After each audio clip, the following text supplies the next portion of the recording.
El día de hoy vamos a hablar sobre micotoxicosis y micetismo. Vamos a iniciar con micotoxicosis.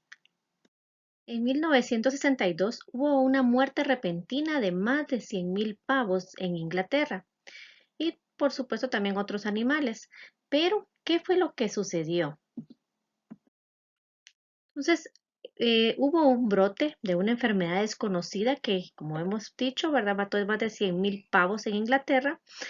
Pero comenzaron a estudiar, ¿verdad? ¿Qué es lo que tenían en común estos pavos o que habían consumido en común que habían muerto?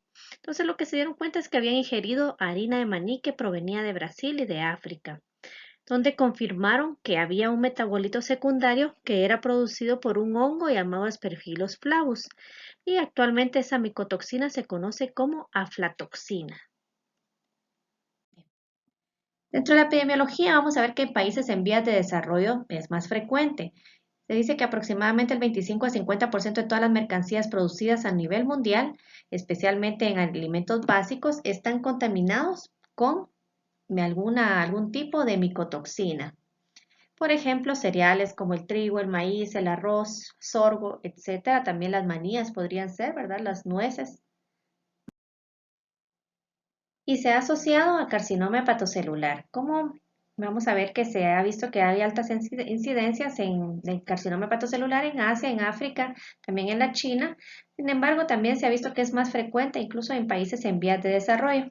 Como se puede ver, ¿verdad? En la gráfica, la incidencia en Guatemala pues tiene el quinto lugar, el carcinoma hepatocelular. Sin embargo, pues hace en el 2018 se vio que de 7.062 muertes por cáncer, 1.124 fueron por cáncer hepático. Bueno, esta es una imagen que me la donaron sus compañeros de tesis que hicieron una tesis en una aldeíta de Zacapa llamada La Espinilla. Ahí lo que ha ocurrido es que ha habido una mayor incidencia de cáncer hepatocelular. Entonces se consideró pues que era por hepatitis B, se le ha vacunado a la población. Sin embargo, pues sí se ha asociado, realmente tiene una gran asociación con lo que es la hepatitis B, pero muchos de los casos incluso no se sabe, no tienen hepatitis B y han tenido cáncer. Entonces no queda claro realmente, ¿verdad? ¿Cuál es la causa? Entonces habría que pensar siempre como diagnóstico diferencial si pueden ser las micro. También se realizó un estudio donde se determinó la presencia de aflatoxinas en granos de maíz producidos en Petén y distribuidos en la central de mayoreo de la ciudad capital, en el SEGMA. Se dieron cuenta que realmente no hay ningún solo control desde que se siembra el maíz hasta que llega a este lugar, ¿verdad? Donde se almacena el maíz en el piso, no hay limpieza en el lugar. Y se vio que también el 28.57%, ¿verdad? De este maíz estaba, ¿verdad? Contaminado con aflatoxinas. También se realizó la determinación, caracterización y evaluación de aflatoxinas que influyen en el retardo de talla para edad en niños de Guatemala.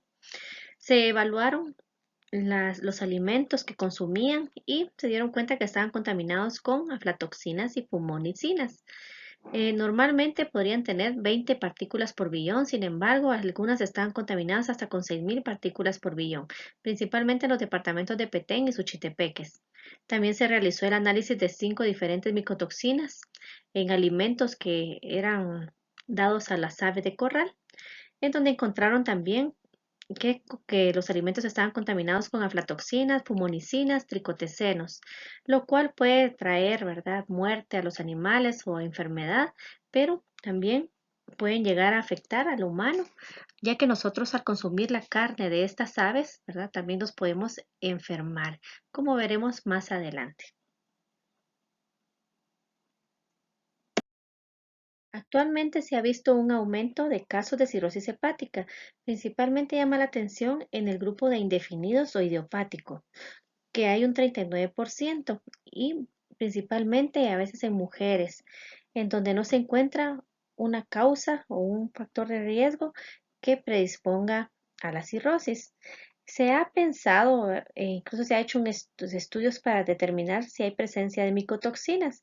Sin embargo, ha sido muy difícil establecerlo, ya que cuando ya ha producido la micotoxina, lo que es el daño que puede ser a largo plazo, y tratamos de detectarla, a veces ya esta ya no se encuentra presente.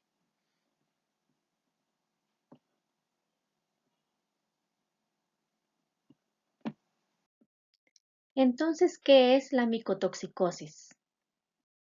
Entonces vamos a hablar que la micotoxicosis son enfermedades que se presentan en animales y el hombre producidas por micotoxinas y se da por ingesta, inhalación, contacto directo. Y las micotoxinas son los metabolitos micóticos secundarios producidos naturalmente por los hongos filamentosos.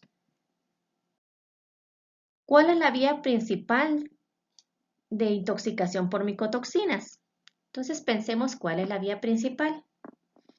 Si ustedes analizaron y pusieron que sí, es la que se ingiere, esa es, ¿verdad? Entonces, generalmente, ¿qué ingerimos? Frutos secos, maíz, arroz, otros cereales contaminados en el campo durante la cosecha o almacenamiento. Generalmente pueden ser toxigénicos, nefrotóxicos, hepatotóxicos, cancerígenos, inmunosupresores y mutagénicos. Se ha visto que más de 100 hongos pueden producir, ¿verdad?, micotoxinas y se han revelado por lo menos 300 micotoxinas. Entonces, nadie se comería un elote de esta manera, ¿verdad? Lo miramos y no lo comemos. Sin embargo, ¿verdad? Sabemos que tenemos un país que es muy pobre, ¿verdad? Generalmente en vías de desarrollo. Entonces, se ha visto que las personas lo que hacen es que cuando miran que se está poniendo un moho, ¿verdad? El moho blanquecino, lo que hacen es lavar ese, ¿verdad? Ese elote y así se consume. El problema es de que realmente la micotoxina puede incluso persistir dentro del grano. Entonces, todos comemos, ¿verdad? En algún momento, pues comemos tortilla, ¿verdad? Y generalmente todo esto viene del maíz. Y vamos a ver más adelante, ¿verdad? Por qué incluso en la tortilla puede estar la micotoxina.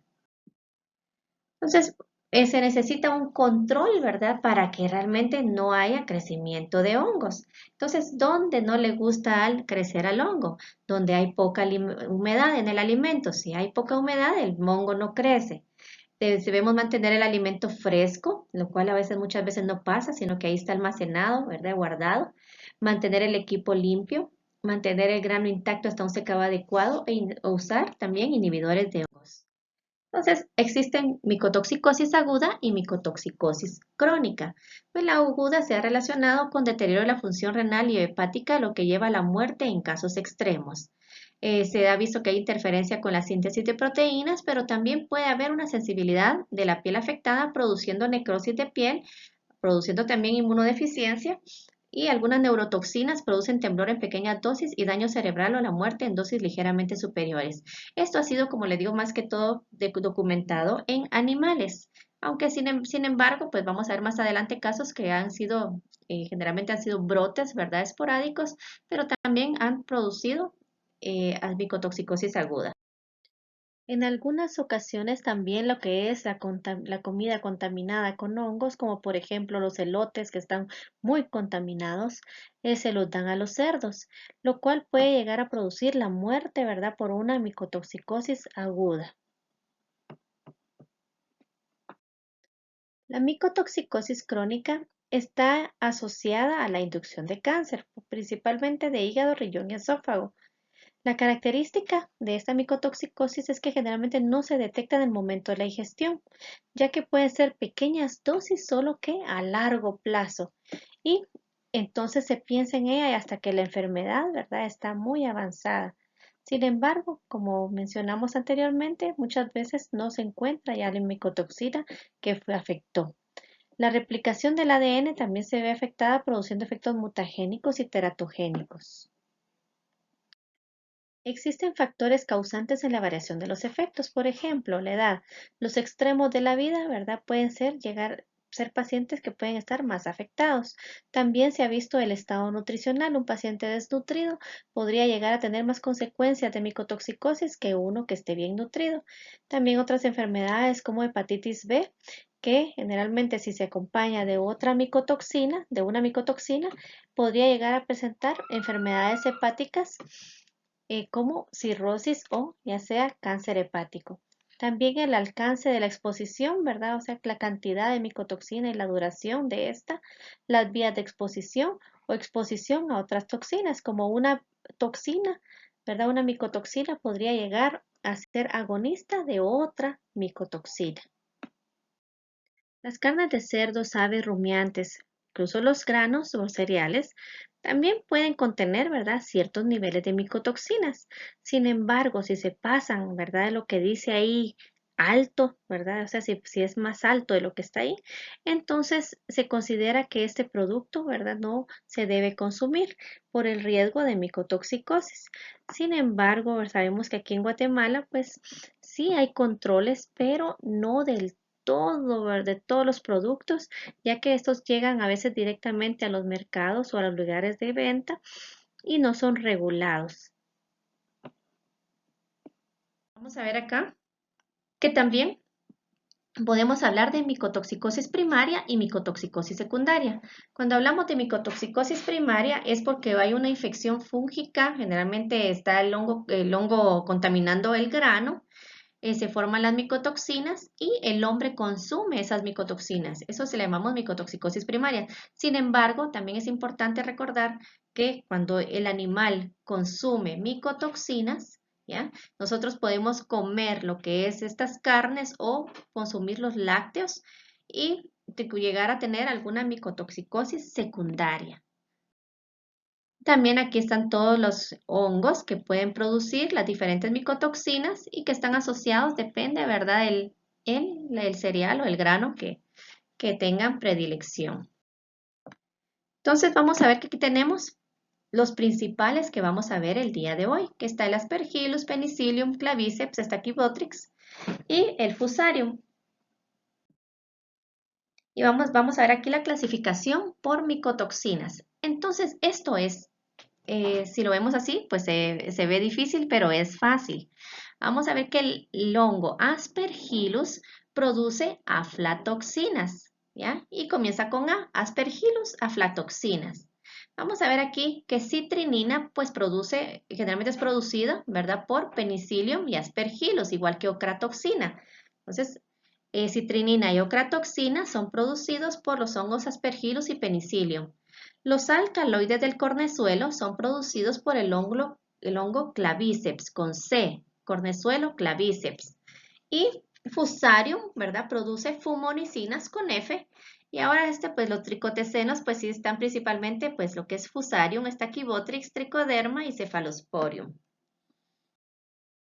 Vamos a iniciar con aflatoxinas. En 1967, 26 taiwaneses en una comunidad agrícola se enfermó después de comer arroz contaminado, en donde murieron 3 niños. En el 74, un brote de hepatitis en la India, 400 personas fueron afectadas y hubo 100 muertes. Y la causa de la muerte fueron aflatoxinas. En el 2004 fue uno de los mayores brotes de aflatoxicosis que ocurrieron en las zonas rurales de Kenia, en donde 317 casos, ¿verdad? 317 personas estuvieron enfermas y 125 muertes. Y la causa de la muerte era el maíz contaminado con 4.400 partículas por billón de aflatoxina B1, que era 220 veces superior al límite reglamentario. Entonces, ¿qué son las aflatoxinas? Las aflatoxinas son micotoxinas producidas por el hongo Aspergillus, principalmente Flavus, pero también está Parasítico, Pseudotamari, Nomius, y se han clasificado de acuerdo a su estructura molecular, pero también por la producción de fluorescencia o la fluorescencia que emiten. Por ejemplo, B1, B2, blue, ¿verdad? Azul. Y G1 y G2, ¿verdad? Green, ¿verdad? Entonces verde. La materia prima pues va a ser el maíz, la semilla de algodón, los frutos secos del árbol y las manías. Vemos una manía, ¿verdad? En la parte superior derecha, en donde se ve, ¿verdad? Que es realmente contaminada, ¿verdad? Ya por el hongo Aspergillus. Sin embargo, muchas veces no logramos ver esto porque prácticamente a veces solo tienen lo que son las toxinas, ¿verdad? Y que sabemos ahora que pueden estar dentro, ¿verdad? De la materia prima. Entonces, viene la pregunta, si consumo tortillas diariamente y el maíz estuviera contaminado con aflatoxinas, al calentarlas bien se inactiva.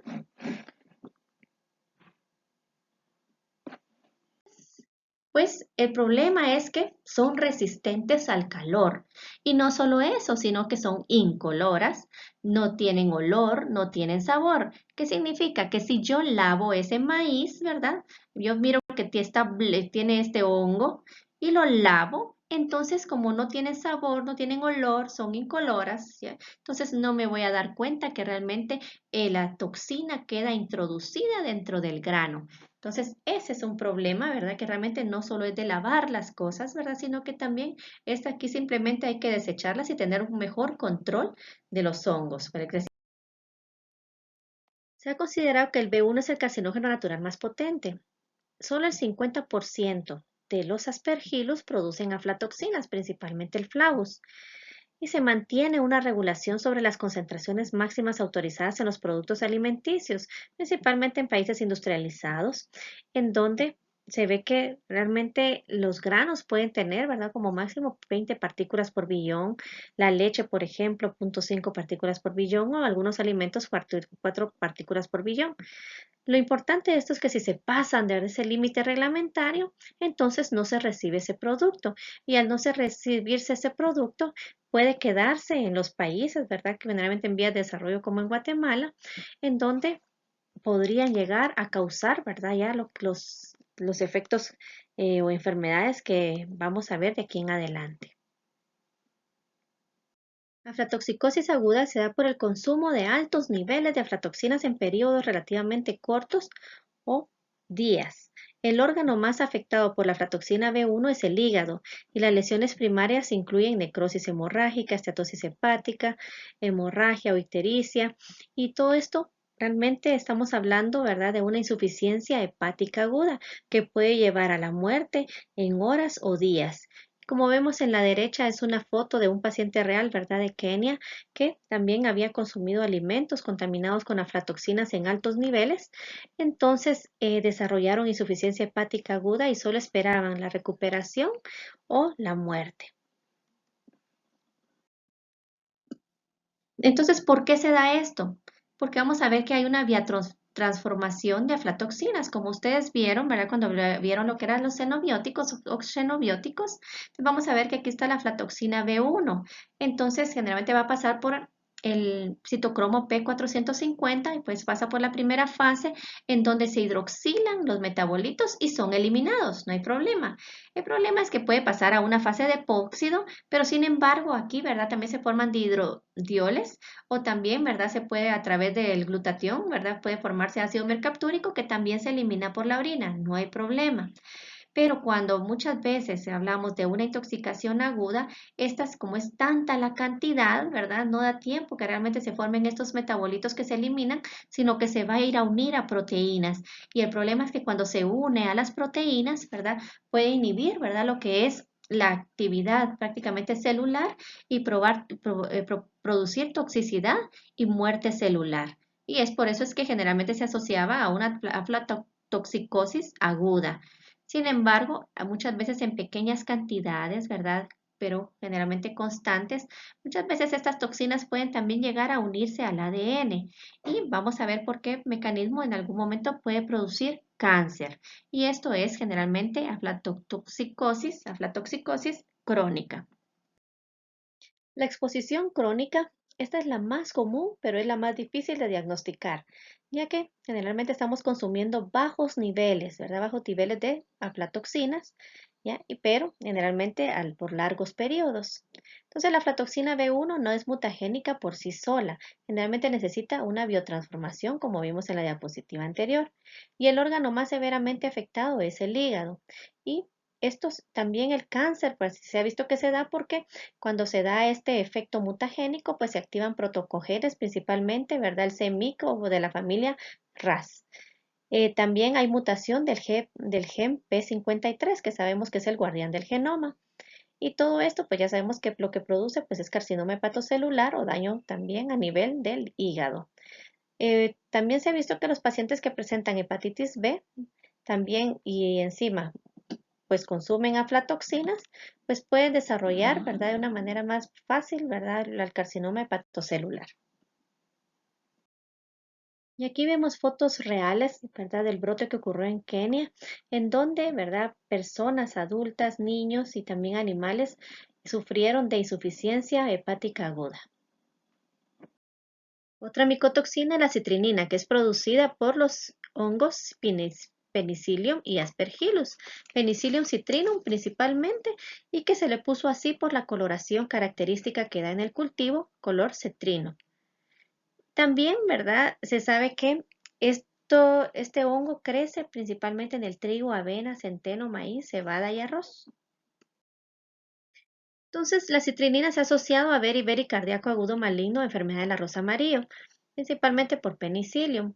Y esto se determinó, ¿verdad?, en 1971 en Japón, en donde varios pacientes presentaron, ¿verdad?, beriberi y los síntomas de beriberi como debilidad, ¿ya?, vómitos, náuseas, taquicardia, disnea, pérdida de peso, insuficiencia cardíaca o lo llevaba a la muerte. Entonces se vio que realmente lo que estaba contaminado pues era el arroz que consumían. También se ha visto que puede ser nefrotóxico, principalmente cuando se asocia a otra toxina llamada ocratoxina. Y estas pues son fotos también reales, ¿verdad?, de los japoneses que presentaron también en algún momento lo que era beriberi, ¿verdad?, cardíaco. Bueno, vamos a ver lo que es, lo que es la enfermedad. Se llama ergotismo, pero es producida por alcaloides del cornezuelo. Entonces vamos a ver que se le llamó fuego sagrado por los síntomas que producía. Fue muy reconocido en Francia, ¿verdad?, en una pequeña localidad francesa, Pont-Saint-Esprit, en 1951, que varias personas fueron contaminadas y murieron varias personas. El más reciente brote de ergotismo gangrenoso ocurrió en Etiopía en 77 y 78, cuando 140 personas fueron afectadas y la tasa de mortalidad alcanzó el 34%. Y en la India, pues se verificó un brote de ergotismo convulsivo que afectó 78 personas, pero ninguna muerte fue confirmada. Entonces vamos a ver que el ergotismo, que la enfermedad se divide en ergotismo gangrenoso y en ergotismo convulsivo.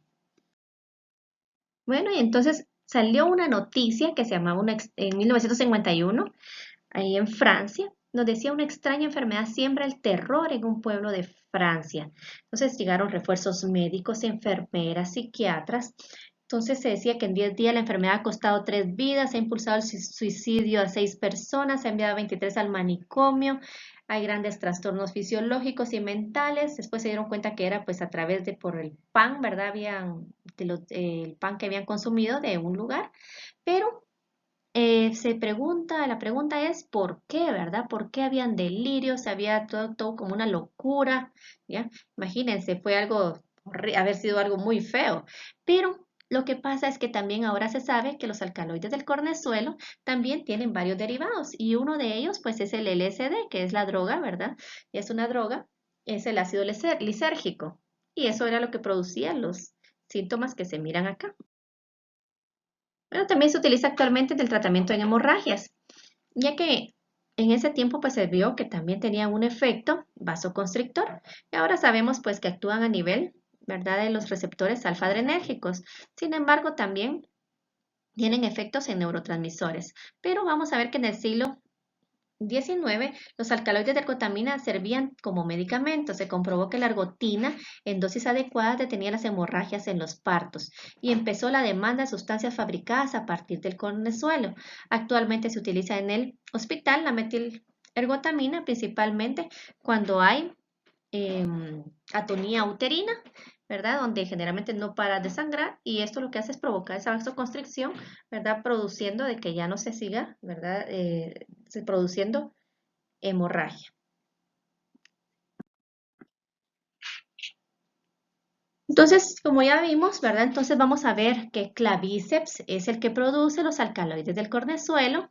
Se producen unos esclerosios o cornezuelos, ¿verdad? Que es lo que es esa masa, ¿verdad?, fúngica dura de color oscuro que sustituye a la semilla o grano tras su infestación, generalmente en el trigo, cebada o centeno. Entonces producen alcaloides ergóticos y se han reconocido dos ergotismos, el convulsivo y el gangrenoso. El gangrenoso, pues también generalmente es producido por Clavices purpurea acción vasoconstrictora, como dijimos, tiene edema de extremidades inferiores, dolor intenso, parestesia seguida de gangrena tendinosa o con demarcación indolora en zonas afectadas. Y así es como generalmente puede llegar a suceder. El gordismo convulsivo, pues es el clavices purpúrea y fusiformis. Estos síntomas puede dar síntomas gastrointestinales, náuseas, vómitos y mareos, y generalmente tiene efectos sobre el sistema nervioso central, produciendo somnolencia, fasciculaciones, ceguera y parálisis. Generalmente se da de 1 a 48 horas post-exposición, pero actualmente todo esto ya es muy infrecuente por los procesos de limpieza y molido. Entonces, los derivados del alcaloides del cordezuelo se han utilizado en lo que es la medicina actual, como por ejemplo la ergotamina, como ya habíamos mencionado, pues es uterotónico, pero también muchos de los medicamentos que se han utilizado son antimigrañosos. También la dihidroergotamina pues puede reducir la presión arterial. La dihidroergopeptina, pues es un vasodilatador. La bromocriptina, que se utiliza mucho en el tratamiento contra Parkinson, ¿verdad? Ya porque también pues, se sabe que también estimula receptores dopaminérgicos, como dijimos, también pueden actuar, ¿verdad?, sobre algunos neurotransmisores y así sucesivamente. Fumonicinas, está dado por Fusarium moniliforme, B1, generalmente está en el maíz. Puede dar manifestaciones en animales, sin embargo, pues vamos a ver que es como más frecuente, ¿verdad? En la India, ¿verdad? Y esto es generalmente sea porque ahí comen el pan ácimo. Y también, ¿verdad? Como en algunos lugares, como en Israel también, por eso les puse ahí Jesús, también se come este pan ácimo, que es un pan, ¿verdad? Que es como mohoso.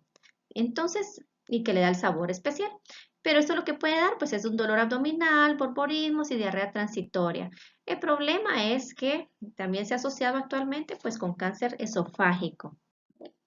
Y aquí está, ¿verdad? El que es fusario, como se ve. Ocratoxina, pues ya vimos que es por Aspergillus y Penicillium, principalmente Aspergillus ocraceus, y está en avena, cebada, uvas, trigo, granos de café, la leche, incluyendo la leche humana, carne de cerdo, que lo que hacen, inhiben la síntesis de ATP, inhiben la síntesis de proteína y fomentan la formación de radicales libres. Son principalmente nefrotóxicos, pero también pueden ser hepatotóxicos, inmunosupresores, teratogénicos y carcinogénicos. Entonces, incluso hay una familia, ¿verdad? Generalmente que está relacionada a nivel genético, en donde si ellos consumen, ¿verdad? Estas toxinas o cratoxinas, como en Bulgaria, ¿verdad? O en Rumania, entonces ellos pueden llegar a desarrollar, ¿verdad? Que es un cáncer. Pero también, ¿verdad? Puede estar principalmente en lo que son cuando se realizan cervezas caseras, ¿verdad? O vinos caseros que pueden utilizar muchas veces lo que son cebada o utilizar uvas que están con hongo. Entonces, estas podrían llegar a tener, ¿verdad? Ocratoxina. Tricotecenos, está el Fusarium, está aquí Botrix, Mirotecium, Tricoderma y Cephalosporium. Los tricotecenos más importantes, ¿verdad? O sea, las toxinas que producen estos, ¿verdad? Estos hongos son la toxina T2, diacetoxisirpenol, ¿verdad? O DAS, más fácil DAS. El desoxinivalenol, DOM o vomitoxina y fusarenona X. Generalmente es intoxicación por cereales enmohecidos y lo que pasa es que va a ser es por la capacidad que tienen estos tricotecenos de inhibir la síntesis de proteínas eucariotas, inhiben también la actividad de la peptidiltransferasa. Entonces vamos a ver que lo que provoca es leuquia tóxica alimentaria, producidas por las toxinas T2 y DAS. Sabemos que es el hongo que lo produce, es el Fusarium sporotrichoides hipoae y se da por semillas de cárcamo, cebada, centena y trigo. En Rusia se vio principalmente esto después de en la Segunda Guerra Mundial, cuando miles de personas se enfermaron y la tasa de mortalidad llegó al 60%. Entonces, ¿cómo se daba esto? Pues habían úlceras mucosas, gastroenteritis, pancitopenia, hemorragia, se hipotensaban, después comenzaban con vértigo, también había inmunosupresión, por lo que habían infecciones bacterianas oportunistas hasta que llegaba la muerte. Pero entonces lo que cuenta la historia es que generalmente los silos que tenían, ¿sí? Silos donde guardan lo que guardan el maíz, ¿verdad? O los cereales, ¿verdad? Ahí tenían guardado todo, pero se infectaron con Fusarium.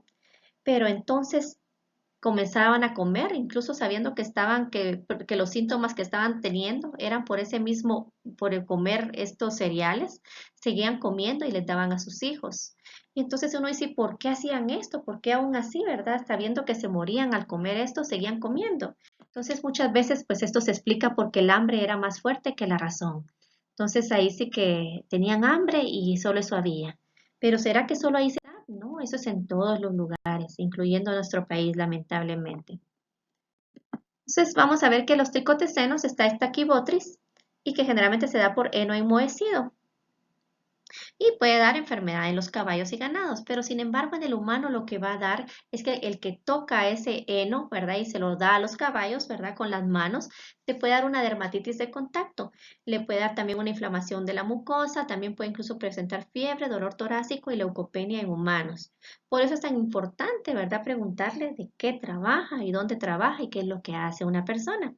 Porque también, ¿verdad? Muchas veces también se da lo que es el síndrome del edificio enfermo, que está relacionado con cefalea, irritación de garganta y los ojos, mareos y epistaxis.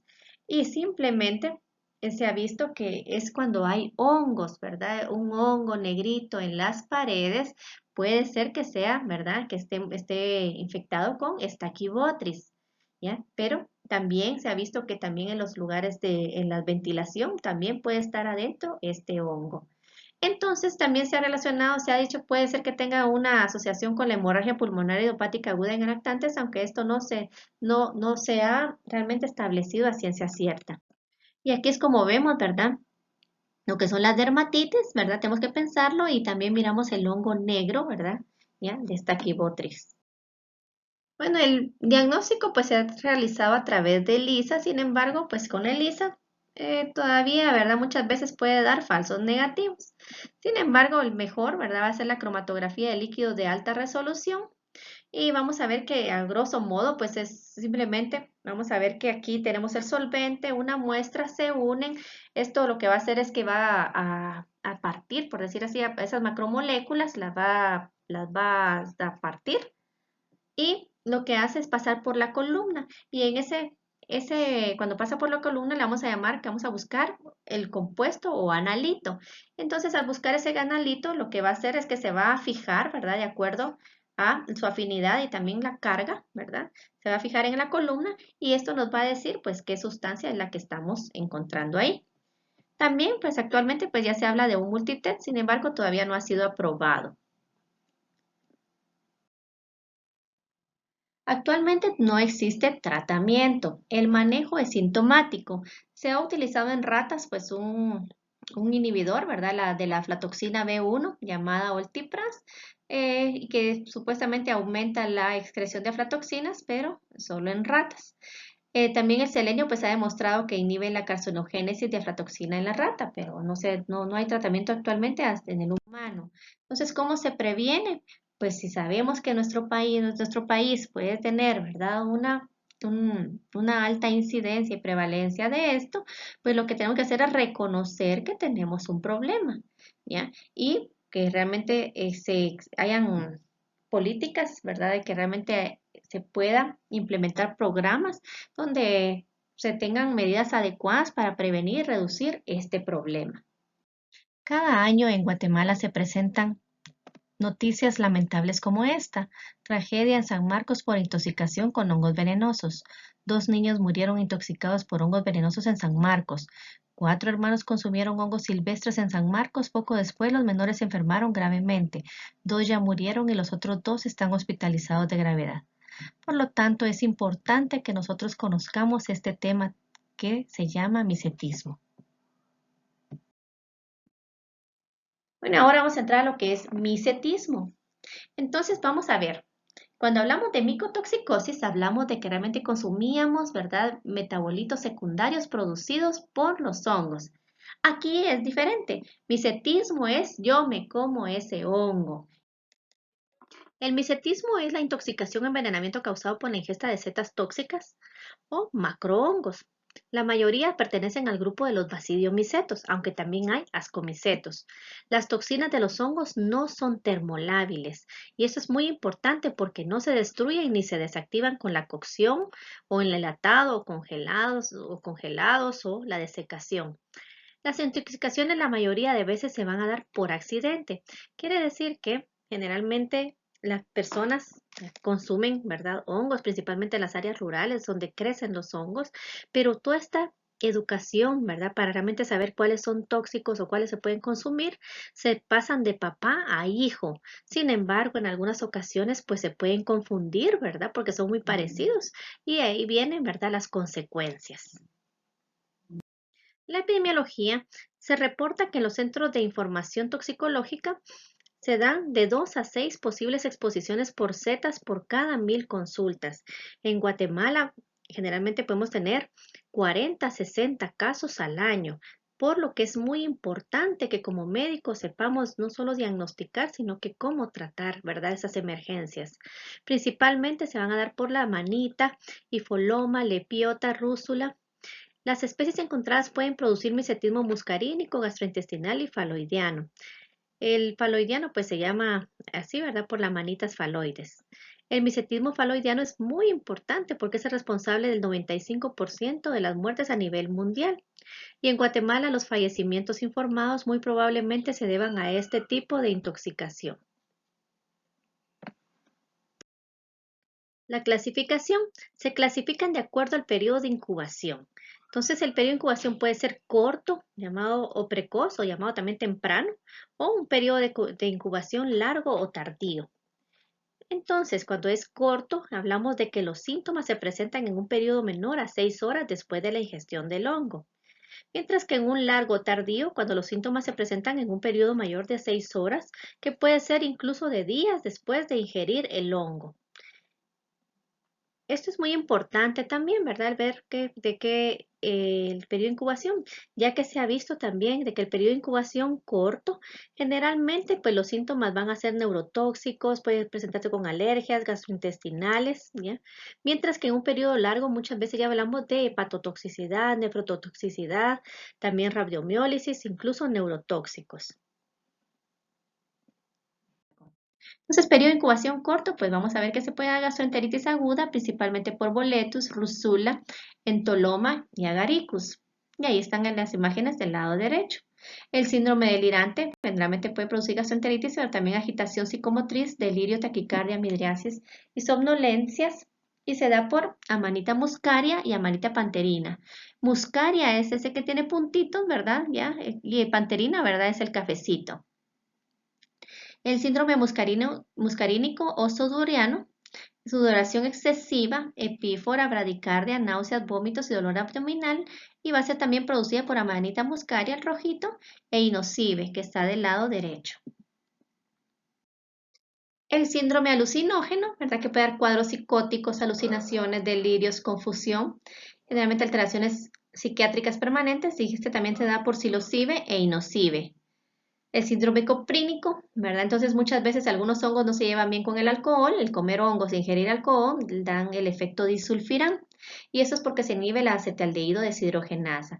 Entonces se da por coprinus, ¿verdad? Que es el que está del lado derecho y esto generalmente sí se observa, ¿verdad? Como una goma, pero extrema. ¿Verdad? Ese es el efecto de sulfirán, donde puede dar dolor de cabeza, puede dar rubor, náuseas, vómitos, siente fatiga, ¿verdad? Transpiración, y mucha ansiedad. Entonces puede llegar al hospital y hay que preguntarle, pues si no hubo consumo de hongos. El síndrome hemolítico, pues hay hemólisis leve hasta insuficiencia renal, Morchella y el Bella. Y los periodos de incubación largo, como el síndrome faloideo, que es el que se ha asociado al 90% de las muertes, generalmente se asocia, ¿verdad? Uno dice, bueno, pero si el periodo de incubación realmente es de 8 a 24 horas, 24 horas donde empieza con gastroenteritis, ¿verdad? Sin embargo, pues el periodo realmente largo es porque el paciente en algún momento puede llegar a desarrollar lo que es hepatitis, pero también una insuficiencia renal. Y esto va a ser dado por Amanita faloides y en menor grado, pues Verna y virosa como están del lado derecho también. El síndrome orellánico, ¿verdad? Puede ser de 3 días, pero puede pasar hasta 2 semanas después de la ingesta, en donde tenemos problemas también gastrointestinales, pero también puede llegar a tener insuficiencia renal y problemas neurológicos como cefaleas intensas, incluso convulsiones. Y este es por cortinarios orellanos. O el síndrome giromítrico, generalmente puede ser de 6 horas a 2 días tras su ingesta, pero también puede dar problemas gástricos, sin embargo, también se ha asociado, ¿verdad?, a largo plazo a problemas cardíacos y somnolencia. Y este es dado por giromitra esculenta. Y aquí vemos por qué las personas se confunden realmente, porque miramos que se parecen mucho como a manita smithiana, que también es otro que puede ser tóxico, y lo confunden con uno que es medicinal, como el tricoloma, ¿verdad? Magnivelare. Está también la manita muscaria, que en algún momento de su evolución, ¿verdad? Es como anaranjadita. Entonces, esta es tóxica, sabemos que es tóxica, sin embargo, pues la manita cesárea, pues es comestible y se parecen mucho en algún momento. La giromitria esculenta, pues es tóxico y la morchela esculenta, pues sí es comestible, pues se parecen también. Pero ¿cuál es el diagnóstico? ¿Cómo hacemos el diagnóstico del tratamiento? El diagnóstico va a ser la historia. Le vamos a preguntar, ¿verdad?, qué consumió y vamos a solicitar que lleven el hongo. En los hospitales, ¿verdad? También existe, generalmente hay micólogos que pueden apoyarles en algún momento con esto. También tienen que solicitar pruebas hepáticas, renales, hematología completa. Se debe enviar muestras de sangre y orina al laboratorio de toxicología y si no cuentan y también si cuenta con el hongo, también enviar el hongo. El tratamiento depende del cuadro clínico. Generalmente se van a hablar de lavados gástricos, es lo que podemos hacer en ese momento, o darles carbón activado para disminuir por lo menos el efecto tóxico y que no se absorba. La terapia es sintomática, se tiene que dar recuperación de líquidos a base de sueros salinos o glucosados, depende también el hongo, transfusión sanguínea muchas veces o hemodiálisis y en algunos casos pues atropina o cortisona. Entonces todo esto, ¿verdad?, tiene sus tratamientos, no nos vamos a meter al tratamiento, pero aquí les dejo algunas pequeñas guías en donde ustedes incluso pueden ir a buscar el tratamiento de cada una de ellas, en algún momento ustedes lo llegan a necesitar. Por el momento pues solo los vamos a pasar solo de manera rápida, ¿verdad? ¿Ya? Y muchas gracias por su atención. Cualquier duda me pueden escribir a mi correo institucional.